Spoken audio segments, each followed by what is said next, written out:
In an era when information is scarce about the exact motivation behind the Trump campaign's 140-plus contacts with Russians, as chronicled in the Mueller report, Donald Trump did his part last night to fill in some of the blanks, offering a window into why his lawyers never wanted him to sit for an interview with Robert Mueller. Donald Trump spilled the beans, saying that you don't call the FBI if a foreign government tries to aid your campaign, diming out every member of Congress who he claims does this all the time, calling his own hand-picked FBI director wrong for saying that any campaign offered dirt on an opponent from Russia should call the FBI, and making abundantly clear to the entire world that if Russia is still listening, or anyone else for that matter, the door to his office is wide open in 2020, and he's ready to talk and listen to any foreign power willing to help the politically weakened and historically unpopular president. Here's some of that extraordinary interview of Donald Trump from ABC's George Stephanopoulos. Okay, let's put yourself in a position. You're a congressman. Somebody comes up and says, hey, I have information on your opponent. Do you call the FBI? I don't think. Coming from Russia, you do. I've seen a lot of things over my life. I don't think in my whole life I've ever called the FBI. In my whole life, you don't call the FBI. You throw somebody out of your office. You do whatever. Al Gore got a stolen briefing book. He called the FBI. Well, that's different. A stolen briefing book. This isn't a stolen. This is somebody that said, we have information on your opponent. Oh, let me call the FBI. Give me a break. Life doesn't work that way. The FBI director says that's what should happen. The FBI director is wrong. Your campaign this time around, if foreigners, if Russia, if China, if someone else offers you information on an opponent, should they accept it or should they call the FBI? I think maybe you do both. I think you might want to listen. There's nothing wrong with listening. If somebody called from a country, Norway, we have information on your opponent. Oh, I think I'd want to hear it. Do you want that kind of interference in our elections? It's not an interference. They have information. I think I'd take it. I think I'd take it. Joining us now, former acting director and former deputy director of the FBI, Andrew McCabe. Just your reaction, your thoughts to what we just played. You know, it's incredible, Nicolle. It really lays bare exactly what the president was likely thinking as a candidate. It's just, I'm struck as to where to even start. His comments that you don't call the FBI. Actually, you do. If you care about the safety and security of this country, if you care about the integrity of our electoral system, you do call the FBI, because that's what the FBI does. And getting information like that from a candidate who's received any sort of outreach from a foreign power is incredibly powerful investigative leads for the Bureau as they try to keep our country safe from that sort of influence. I want to talk to you about what it must be like at the FBI today, a building where you worked, an agency you served much of your career. The commander-in-chief, who sits atop the chain of command of the executive branch, called the director wrong, essentially emasculating him, undermining his authority. I want to get to Chris Wray in a second, but how does that land for the men and women of the FBI? You know, it's a tough blow at the end of what's been a tough couple of years. Imagine you are an FBI agent or an analyst or someone who works in the counterintelligence division, and you have spent your entire career dedicated to unwinding and deconstructing what the Russians are doing at any given moment to try to sow division and discord in this country. That is hard and stressful work, and the people who do it should be commended and protected. So for them to hear the President of the United States say that their director is wrong, those men and women know their director is not wrong, and they also know that the president is.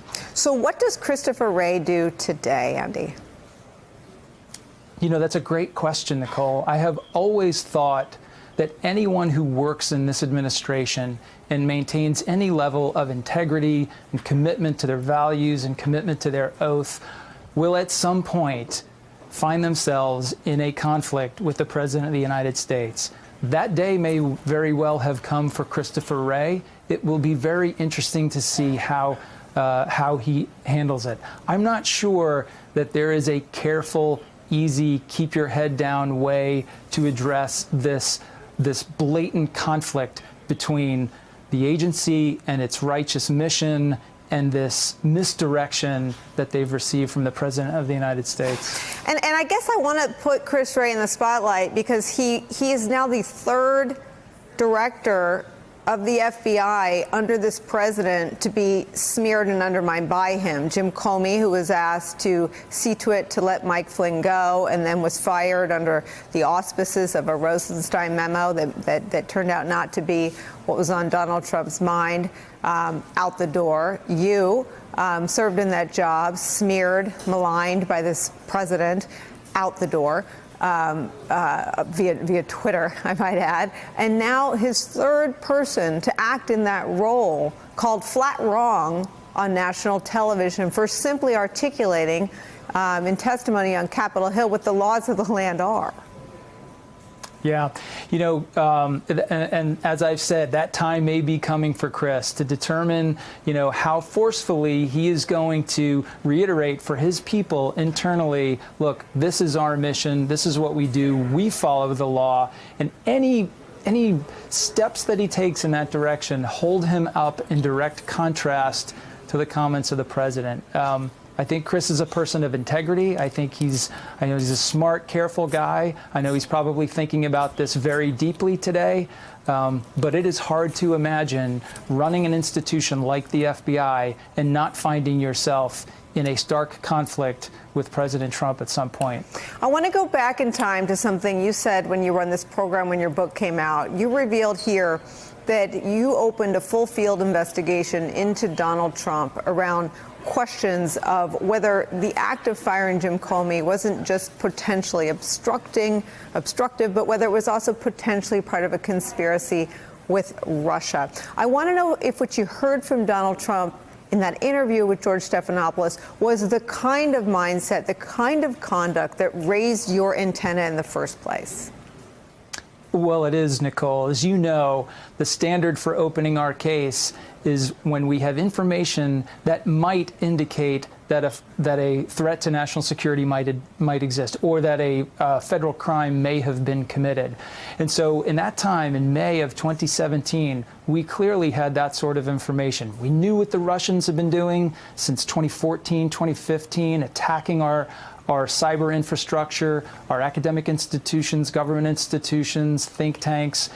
We knew that they'd attack the DNC and the DCCC, that they'd weaponize that material to try to hurt candidate Clinton and to, of course, try to help candidate Trump. We knew that Trump was upset about the fact that we were investigating that activity. He specifically asked us to stop investigating that activity. And when we didn't follow his requests, he fired the director. So at that point, we had to consider the very real prospect that the president might be presenting a threat to national security. I have to tell you that the comments I heard yesterday only reaffirm for me the concerns that we had in May of 2017.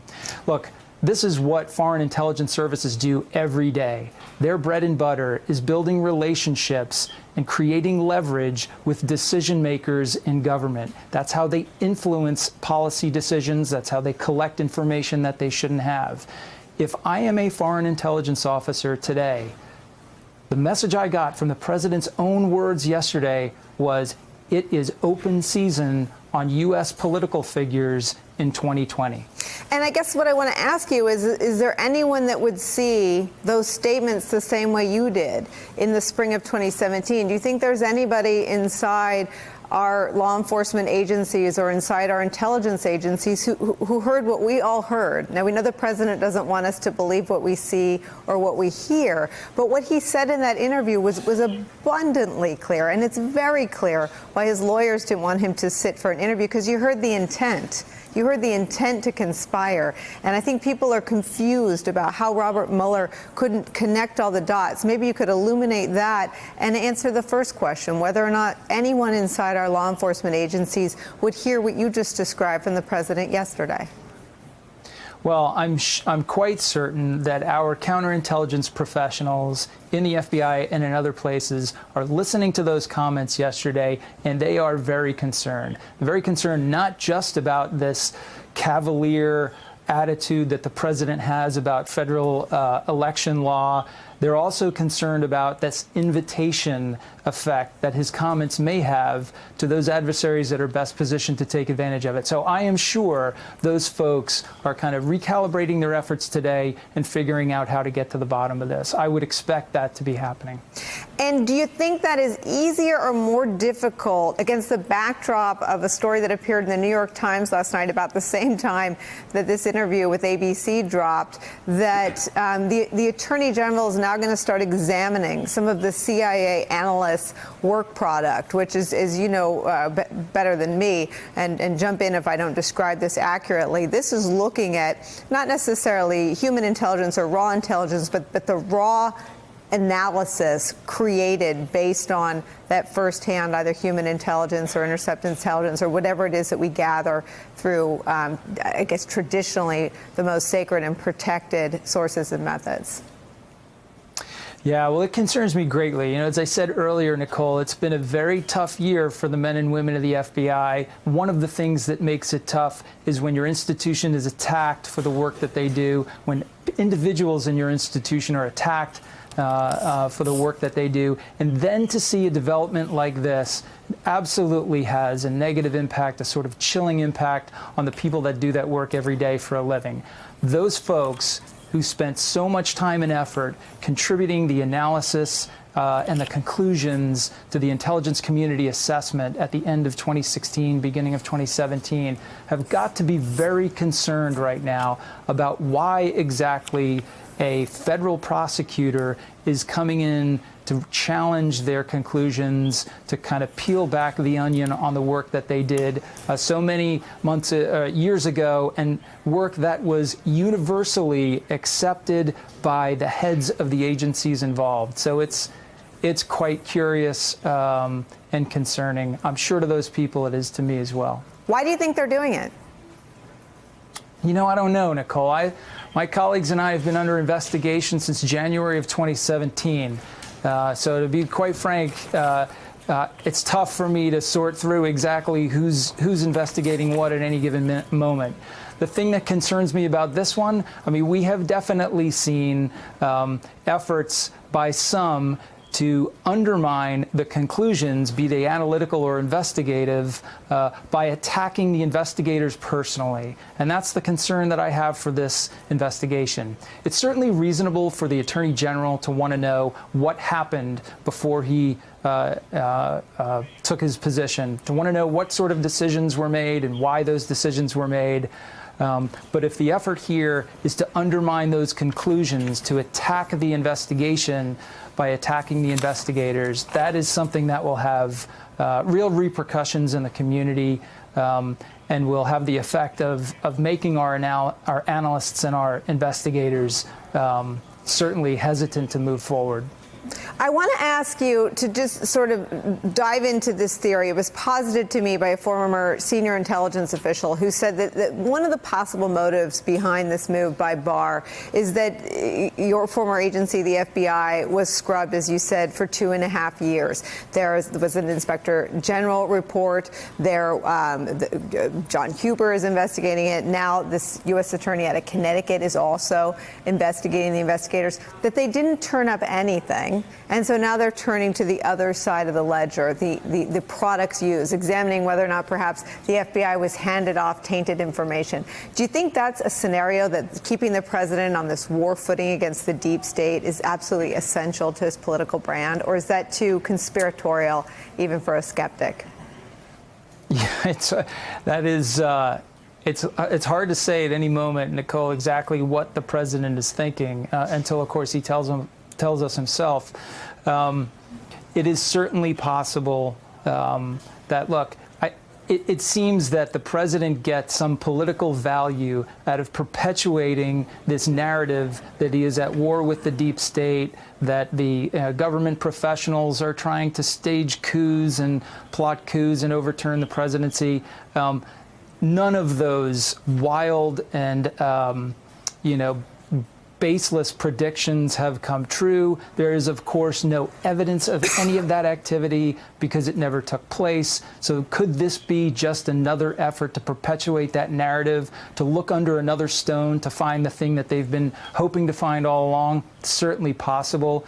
It's discouraging and disappointing if that's the case. All right, I'm going to hit you with some breaking news because there's a connection. The president's press secretary, Sarah Huckabee Sanders, is leaving the White House. Donald Trump tweeting out, after 3.5 years, our wonderful Sarah Huckabee Sanders will be leaving the White House at the end of the month, going home to the great state of Arkansas. I'm not going to read the rest. If you're curious, you can Google Donald Trump on Twitter. But I want to ask you about Sarah Huckabee's legacy, because something that was revealed in the Mueller report was that she admitted when she was interrogated by or interviewed by Robert Mueller's investigators that she just made up from whole cloth her smears against Jim Comey. The idea, and I think you were asked these questions based on her comments in front of Congress, that he had lost the support of the building, that morale was at historic lows. And I remember when she said it from the podium.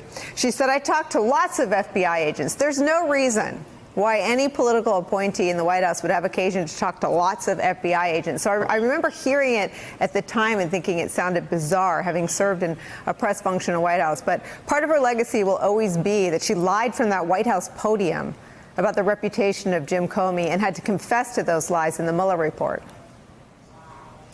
You know, I knew at the time it was completely false. It was also obvious that it was very important to the president and to his staff that we all adopt that false narrative, that the FBI was happy about the fact that Jim Comey was fired and that gleeful agents and employees were calling over to the White House to express that.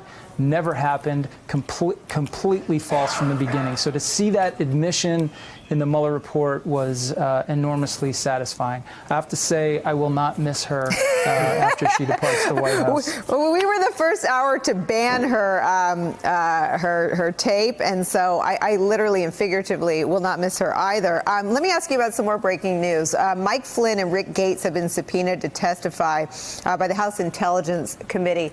You were deputy director, I think, and then acting director at the time that both men were charged. What could their testimony inform in terms of the work and the scope of the House Intel Committee's mission? Well, first let me say both men cooperated with the government, and I would expect that this sort of testimony to Congress is a part of that cooperation. And so I can't imagine there should be any sort of obstacle to getting them to coming in and speaking very candidly.